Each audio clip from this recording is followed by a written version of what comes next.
एक बार फिर आप सभी का इस YouTube चैनल पर स्वागत है।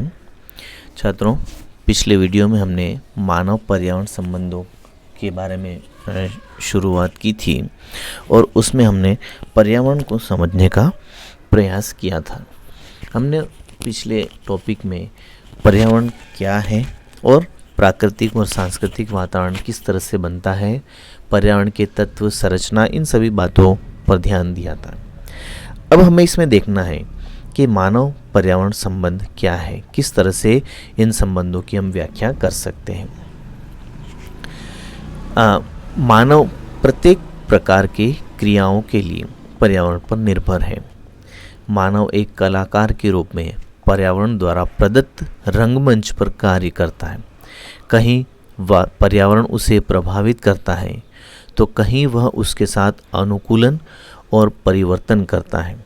इसे पर्यावरण समायोजन भी कहते हैं। इस बात को थोड़ा सा आप अच्छे से समझ लें, क्योंकि यही पॉइंट सबसे महत्वपूर्ण है और पूरे मानव पर्यावरण संबंधों का सार रूप है।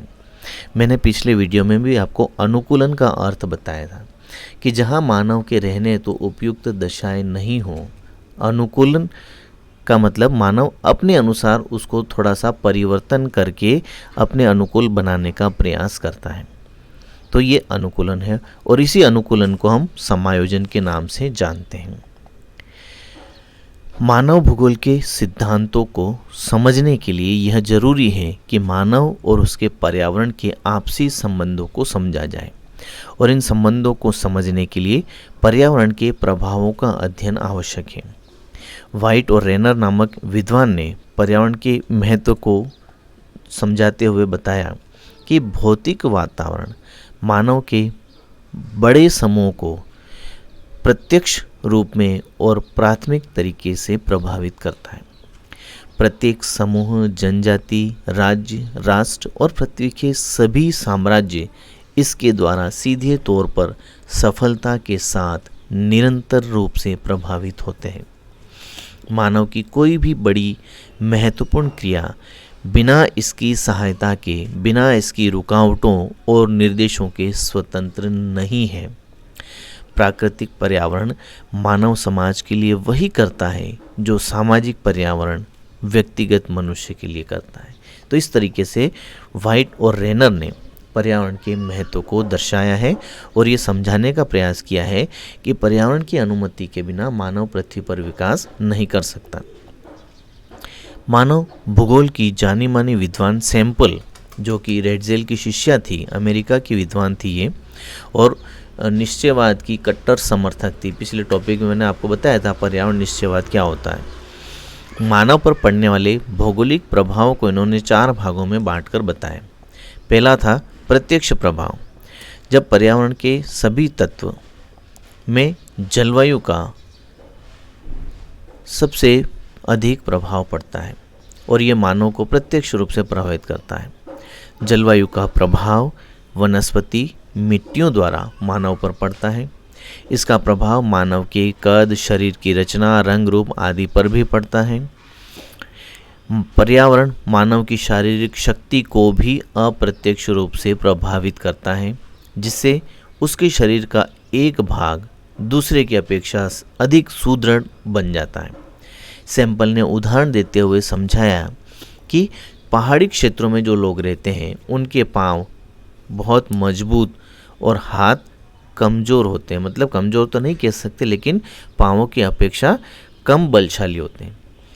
लेकिन जो नदियों वाले मैदानी भागों में रहते हैं और उन्हें नाव चलाने की आवश्यकता होती है तो वे उनके हाथ अधिक मजबूत होते हैं, पैर इतने अधिक मजबूत नहीं होते हैं। प्रतिकूल पर्यावरण में रहने पर आँखों, त्वचा आदि पर भी प्रभाव पड़ता है। तुर्कमान लोगों की आँखें छोटी, पलकें भारी होती हैं क्योंकि वे हमेशा मरुस्थल अर्थात रेगिस्तानी भागों में रहते हैं। तो सैंपल इस प्रत्यक्ष भौतिक प्रभाव से ये समझाना चाहते हैं कि जैसा वातावरण होता है वैसे ही मानव अपनी क्रियाएं करता है, उसी के अनुसार उसका क्रियाकलाप प्रभावित होता है। मानसिक रूप से क्या प्रभाव पड़ता है? इस प्रकार के प्रभावों में हम ये देख सकते हैं कि मानव के धर्म, साहित्य, भाषा, आचार विचार आदि दिखाई देते हैं। मानव के धार्मिक विचार उसके पर्यावरण की उपज है। भाषा पर भी वातावरण का प्रभाव पड़ता है। आर्थिक और सामाजिक प्रभाव, किसी स्थान की भौगोलिक अवस्थाएं इस बात का निर्धारण करती हैं कि वहाँ आवश्यक वस्तुओं की प्राप्ति सरलता से होगी या कठिनाई से। वहाँ किस प्रकार के उद्योग स्थापित किए जा सकते हैं। इस प्रकार के प्रभाव ही मानव समाज के आकार को निर्धारित करते हैं। जिन भागों में द्वीप या पर्वतीय क्षेत्र हैं वहाँ आर्थिक संसाधन कम होंगे, वहाँ मानव समुदाय भी कम होंगे, क्योंकि ऐसे क्षेत्रों में उपयुक्त वातावरण नहीं मिलता है। तो मानव के आर्थिक मतलब जो भी आर्थिक क्रियाएं वो जीवन यापन हेतु करता है, और सामाजिक संगठन जिस तरह से सुचारू रूप से चलता है उन पर भी पर्यावरण का प्रभाव दिखाई देता है। मानव की गतियों को प्रभावित करने वाले प्रभाव, मानव समूह के आवास भौतिक पर्यावरण के सभी तत्व अनेक रूप से प्रभावित करते हैं। पहाड़, मरुस्थल, दलदल, सागर आदि का प्रभाव मानव के प्रवास पर पड़ता है। ये सभी उसके मार्ग का निर्धारण करते हैं, उसे सहयोग या असहयोग देते हैं। जैसे मानव ने नदी मार्गों का परिवहन के साधनों के रूप में उपयोग किया, जिससे मानव जातियों ने दूर दूर जाकर अपनी बस्तियां स्थापित की। पर्वत अवरोध उत्पन्न करते हैं। भारत के उत्तर में हिमालय पर्वत ने मध्य एशिया से संपर्क को सदैव रोकने का प्रयास किया है। तो मानव की जो गतियां हैं उसको निर्धारित करती है पर्यावरण की शक्तियां। भौतिक पर्यावरण के जितने भी तत्व या कारक हैं उनमें से प्रत्येक का अपना विशिष्ट और बहुमुखी प्रभाव मानव की क्रियाओं, क्षमता के विकास, मानव संदर्भ में क्षेत्र के विकास पर पड़ता है। जितनी अनुकूलता तत्वों के वितरण की होगी, विकास, समृद्धि और मानवीय आकांक्षाएं उतनी शीघ्र पूरी होती जाएगी। वातावरण के पहले जो हमने वर्णित किए थे तत्व, जिसमें स्थिति, स्थल स्वरूप, धरातल, जल संस्थान, जलवायु, वनस्पति, प्राणी जगत, मिट्टियाँ, तो भौतिक पर्यावरण के जितने भी तत्व ये कारक अभी हमने देखे हैं, खनिज, इनमें से सर्वाधिक महत्वपूर्ण प्रभाव जलवायु और धरातलीय तत्वों का रहा है। इनकी प्रतिकूलता का शीघ्र प्रभाव मानव की क्षमता और अनिवार्यताओं पर पड़ता है। यद्यपि अनेक दशाओं में अन्य कारक भी महत्व रखते हैं, जैसे खनिज तेल भूमि पर और अपतटीय क्षेत्र में विपुल मात्रा में खोज का राष्ट्रों के अर्थतंत्र पर वर्तमान में तत्काल प्रभाव पड़ता रहा है।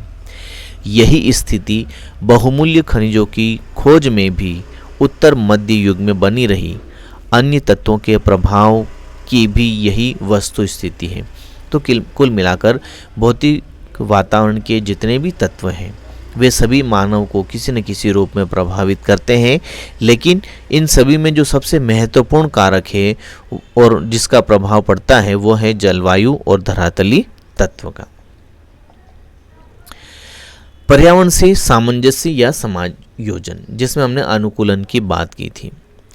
अपने भौतिक वातावरण के साथ साथ मानव का सामंजस्य प्राचीन काल से होता आया है। मानव ने पत्थर युग, प्राचीन जो पाषाण काल था, उसमें अपनी सुरक्षा के लिए घर बनाने, प्राकृतिक वस्तुओं का भोजन के रूप में उपयोग करने, पत्थरों को काटकर औजार बनाने, जंगली पशुओं को पालतू बनाने आदि पर विश्वास करने और सामाजिक रूप से सुरक्षा करने के रूप में अपने सांस्कृतिक पर्यावरण को जन्म देने में योग दिया है। उसी समय से मानव भौतिक पर्यावरण के साथ सामंजस्य करता रहा है। सामंजस्य मतलब अपने अनुकूल वातावरण को अपने अनुकूल बनाने का प्रयास करना। मानव ने विज्ञान, तकनीकी ज्ञान और आर्थिक क्रियाओं में बड़े महत्वपूर्ण परिवर्तन करके अपने को भौतिक पर्यावरण के साथ सामंजस्य करने की रीतियों में बड़ा प्रसार किया है। इस प्रकार सामंजस्य को मुख्य रूप से 3 श्रेणियों में रखा जा सकता है: आर्थिक, सामाजिक और सांस्कृतिक। आर्थिक सामंजस्य क्या है? इस प्रकार का अनुकूलन समाज द्वारा कार्य प्रतिमानों के रूप में किया जाता है। अर्थात विभिन्न कार्यों या गतिविधियों से मानव कौन सा कार्य करता है यह उसकी इच्छा, विचार और कुशलता पर निर्भर करता है। मुख्य रूप से यह बात भौतिक पर्यावरण में मिलने वाली संपदा द्वारा प्रभावित होती है। अर्थात वो जिस क्षेत्र में रहता है वहाँ कौन से संसाधन उसकी आर्थिक क्रिया के लिए उपयुक्त हैं, उसके अनुसार वह अपनी क्रिया संचालित करता है। इन आर्थिक सामंजस्यों को हम 4 भागों में बांट सकते हैं। उद्यम, जिसमें विभिन्न कार्य व्यवसाय जैसे मछली पकड़ना, लकड़ी काटना, पशुओं को पकड़ना, खान अर्थात खनन कार्य शामिल हैं। ये सभी कार्य ऐसे हैं जो प्रकृति से सीधे ही वस्तुएं प्राप्त करते हैं। इसे हम प्राथमिक कार्य भी कहते हैं। मनुष्य वस्तु उपयोगिता उत्पन्न करता है। दूसरा है उत्पादक उद्योग, अर्थात प्रकृति से प्राप्त वस्तुओं का रूप बदलना और उन्हें अधिक मूल्यवान करना। ये उत्पादक उद्योग के अंतर्गत आते हैं। इसमें मनुष्य भूमि से उन वस्तुओं को अधिक मात्रा में प्राप्त करने का प्रयास करता है जो पहले से मौजूद हैं, जैसे कृषि, पशुपालन, रेशम के कीड़े पालकर उनका उत्पादन करना। और एक है निर्माण उद्योग। इसमें खान या कृषि से जो भी उत्पाद आपको प्राप्त होते हैं उनको उनके द्वारा नवीन वस्तुओं का निर्माण करता है और उनसे अधिक उपयोगी पदार्थ बना करके अपना उपयोगिता बढ़ाता है और अधिक मूल्य प्राप्त करता है। वाणिज्यिक क्रियाकलाप अर्थात व्यापारिक क्रियाएं, जिसमें यातायात, एकत्रीकरण, विनिमय, अर्थ प्रबंधन की क्रियाएं शामिल हैं, जिसके द्वारा स्थान और समय उपयोगिता प्राप्त की जाती है। मानव की अन्य व्यावसायिक सेवाएं, शिक्षा, कानून, घरेलू कार्य आदि भी सम्मिलित हैं। दूसरा है सामाजिक और सांस्कृतिक समंजन। मानव समाज अपने भौतिक पर्यावरण के साथ सामाजिक सामंजस्य भी स्थापित करता है, जिसमें जनसंख्या घनत्व, भूमि पर स्वामित्व, सामाजिक वर्ग, परिवार, समाज आदि सम्मिलित हैं। इसमें मानव के व्यवहार, आदतें, उनका स्थायी जमाव, घुमक्कड़ जीवन, वस्त्र, भोजन, घर, धार्मिक विश्वास, आस्थाएं, कला आदि बातें सम्मिलित हैं। राजनीतिक समंजन में मानव समाज अपने भौतिक पर्यावरण से नागरिक और राजनीतिक समंजन स्थापित करता है। इसमें स्थानीय, प्रांतीय और राष्ट्रीय सरकारों की स्थापना, अंतर्राष्ट्रीय संबंध, सैन्य नीतियां और अंतर्राष्ट्रीय कानून की व्यवस्था सम्मिलित है। तो ये सभी समायोजन मानव पृथ्वी पर अलग अलग रूप में अपने अनुसार ढालता है। अब हम बात करते हैं पर्यावरण में परिवर्तन। ये तथ्य उल्लेखनीय है कि प्राकृतिक और सांस्कृतिक दशाएं या पर्यावरण प्रगतिशील है, जीवित है, स्थिर नहीं है, अर्थात उसमें परिवर्तन होता रहता है। नदी के किनारे आज हम कण देखते हैं, कल वहाँ नहीं रहेगा। पेड़ की जिस पत्ती को आज हम हरी देखते हैं, कल उसमें परिवर्तन हो जाएगा। जहाँ मरुस्थल है वहाँ पर 100 या 200 वर्ष बाद बड़े बड़े हवाई अड्डे बन सकते हैं। उनके चारों ओर पाताल तोड़ कुओं से जल से हरे भरे पेड़ सुंदरता का आनंद देते हैं। 100 वर्ष पहले ही कौन कह सकता था कि बीकानेर की मरुभूमि में नहर की सिंचाई से लहलहाते खेत बन जाएंगे और इंदिरा नहर परियोजना रेगिस्तानी गंगा के रूप में पश्चिमी राजस्थान का कायाकल्प कर देगी। तो हम ये कहना चाहते हैं कि पर्यावरण में परिवर्तन होता रहता है, मानव द्वारा भी होता है, प्रकृति के द्वारा भी होता है। तो अब क्या परिवर्तन होता है? प्राकृतिक परिवर्तन। इसमें भूकंप, ज्वालामुखी, बाढ़, सूखा, आंधी, तूफान आदि का आना, चक्रवात, आग लगना आदि प्रकोप है। ऐसे परिवर्तनों पर मानव का कोई नियंत्रण नहीं होता है, अतः पहले से ही विनाश का अनुमान लगाना कठिन हो जाता है। मानव द्वारा लाए गए परिवर्तनों में डेविस महोदय ने बताया कि वनों को काटना, आग लगाना, कृत्रिम सिंचाई के साधनों का विकास करना, उन्नत कृषि हेतु रासायनिक खाद, कीटनाशक दवाइयाँ, अधिक पानी का उपयोग, पशुओं को चराना, खनन क्रिया करना, बहुमूल्य खनिज प्राप्त करना, अज्ञात प्रदेशों में यातायात का विकास कर वहाँ का विकास करना आदि तथ्य शामिल है। ऐसे अन्य आगे के परिवर्तन भूतल पर मानव ही ला सकता है। दलदलों को सुखाकर उपजाऊ मैदान बनाना, जंगलों को या वनों को काटकर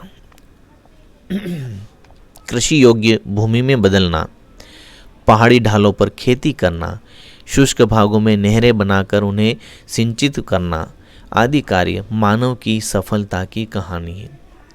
सभी का वातावरण के संतुलन से संबंध है।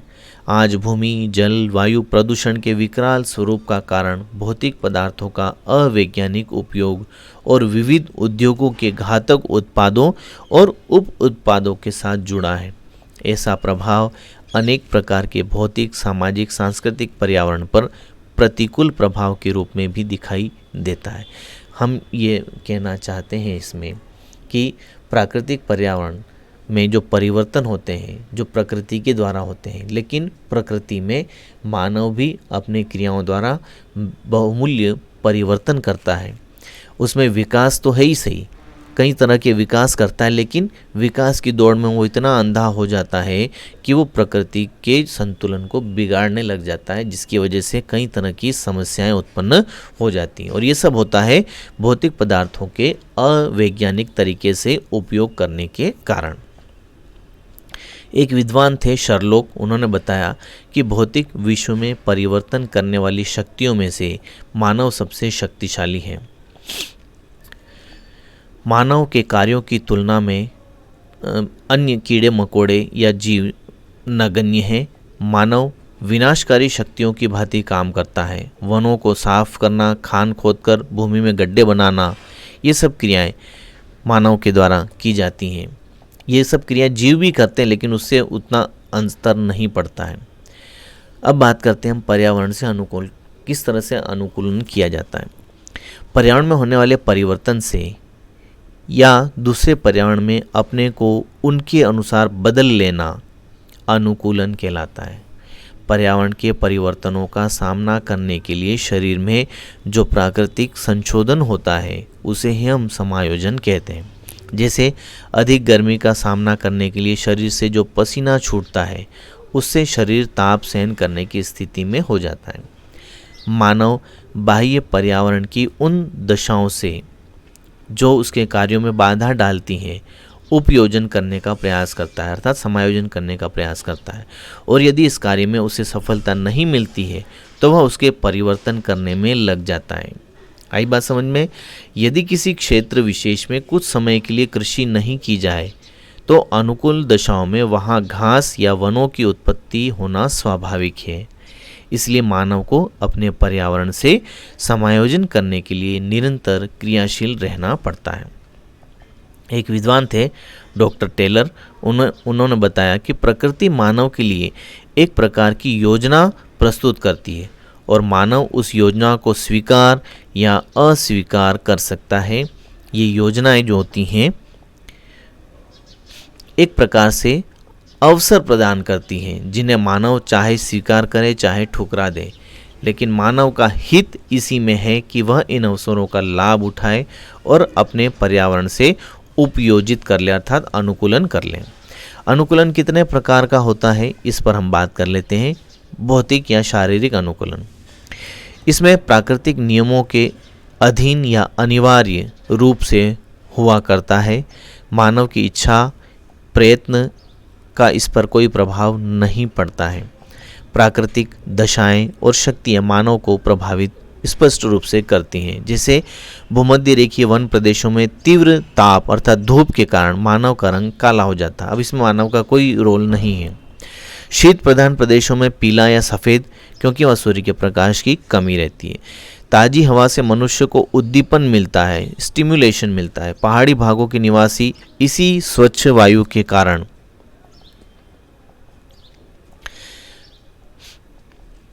कभी भी फेफड़े संबंधी बीमारियों से ग्रसित नहीं रहते। तो ये ऐसी चीज़ें जिसमें प्रकृति अपना योगदान देती है, इसमें मानव का कोई रोल नहीं है, मानव इसमें कोई परिवर्तन नहीं कर सकता है। सामाजिक अनुकूलन, जब मानव अपने अन्य साथियों की सहायता से पर्यावरण की प्रतिकूल अवस्थाओं को परिवर्तित करने का प्रयास करता है तो उसे सांप्रदायिक अर्थात मानव समाज द्वारा अनुकूलन कहा जाता है। इसके फलस्वरूप प्रत्येक जीवधारी अपने निवास स्थान पर रह सकता है और उससे संबंध स्थापित कर सकता है। पर्यावरण के 4 स्तरीय क्षेत्र होते हैं। संपूर्ण पर्यावरण चाहे भौतिक या सांस्कृतिक, उसकी समग्रता का प्रभाव स्वरूप 4 प्रधान अंग या क्षेत्रों में फैला हुआ है। ये कौन कौन से हैं? स्थलमंडल, जलमंडल, वायुमंडल और जैवमंडल। स्थलमंडल अर्थात भूतल, जिसका स्वरूप उसके स्वरूप में परिवर्तन लाने वाली आंतरिक और बाह्य या समतल स्थापित शक्तियों, इनकी गतिशील क्रियाओं का आपसी प्रभाव और इन सबका मानव पर विविध प्रकार से प्रभाव इसके अंग हैं। वायुमंडल ये महत्वपूर्ण क्षेत्र जो विभिन्न प्रकार की हल्की भारी गैसों, धूल कणों, जल वाष्प का मिश्रण है। इसमें सौर ताप, तापमान, वायु आर्द्रता, वायुमंडल के घटक आदि पूर्णतः गतिशील और विशेष प्रभाव तत्व सम्मिलित हैं, जो जलवायु के माध्यम से पर्यावरण के शेष 3 क्षेत्रों को प्रभावित करते हैं।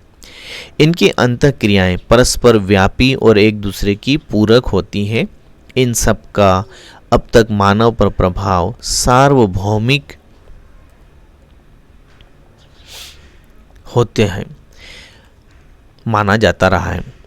जलमंडल यह पर्यावरण का अप्रत्यक्ष किंतु सर्वव्यापी, गुप्त, प्रभावी और विशिष्ट क्षेत्र है। इसमें महासागर और अन्य जल संस्थान, महासागरीय नीतल, महासागरीय जल की गतियाँ, धाराएं, ज्वार भाटा, लहरें, सागरीय तापमान, लवणता, प्रवाल, जीव, उनमें से प्रत्येक का प्रभाव सम्मिलित है। जल स्वयं गतिशील एवं अंतः प्रभावी बना रहता है, जिसके माध्यम से वाष्पीकरण और फलस्वरूप वायु में नमी और संघनन होकर वर्षा होती है। इसलिए इन सब जीवों का विकास और अजैव पृथ्वी के धरातल निर्माण, उसमें परिवर्तन और गतियों पर प्रभाव पड़ता है। पृथ्वी पर जल ही जीवन का आधार है। अब हम बात करते हैं जैवमंडल की। ये पर्यावरण का एक महत्वपूर्ण क्षेत्र है, क्योंकि उपयुक्त तीनों क्षेत्रों का जिस प्रकार का अनुकूल या प्रतिकूल प्रभाव पड़ेगा, जीवों का विकास भी उष्ण, अर्ध उष्ण, शीतोष्ण और शीत जलवायु में विविध भूतल और जल उपलब्धता के अनुसार अवस्थान निर्धारित होगा और उसी के अनुसार जैव प्रकार विकसित होगा। मानव भी ऐसे प्रभाव और उनकी क्रियाओं प्रतिक्रियाओं से पूर्णतः प्रभावित होता है। संपूर्ण वनस्पति और जंतु जगत और मानव इसके अंतर्गत सम्मिलित है। तो छात्रों, ये हमने देखा किस प्रकार से पृथ्वी पर पर्यावरण का मानव पर प्रभाव पड़ता है। अलग अलग प्रकार के वातावरण में मानव का विकास अलग अलग रूपों में होता है। वातावरण की हमने विभिन्न शक्तियों को देखा और उन शक्तियों में किस तरह से मानव अपना अनुकूलन करता है। हमने कुछ संकल्पनाएं पिछले टॉपिक में पढ़ी थी, उनका भी मानव पर्यावरण से संबंध है। शॉर्ट में मैं बता दूं, जैसे हमने निश्चयवाद देखा, अर्थात पर्यावरण को अधिक महत्व देना, पर्यावरण के अनुसार मानव की क्रियाओं का संचालन होना। संभववाद अर्थात मानव को अधिक महत्व देना, प्रकृति में मानव अपने अनुसार अनुकूलन करता है, समायोजन करता है, अपनी बुद्धि का उपयोग करता है। और तीसरा है नवनिश्चयवाद, जिसमें न प्रकृति को अधिक महत्व है न मानव को अधिक महत्व है, दोनों को समान रूप से महत्व दिया गया है और दोनों के ही सहयोग से विकास संभव है। तो इस प्रकार से मानव पर्यावरण के संबंधों की हम व्याख्या कर सकते हैं। तो छात्रों, मैं उम्मीद करता हूँ आपको ये टॉपिक समझ में आ गया होगा। इसके मैं नोट्स भी डाल दूंगा, आप उन्हें भी पढ़ेंगे, लेकिन पहले वीडियो देख करके अच्छे से इसे समझ लें। अगले टॉपिक में हम फिर अगले वीडियो के साथ मिलेंगे। तब तक के लिए थैंक यू।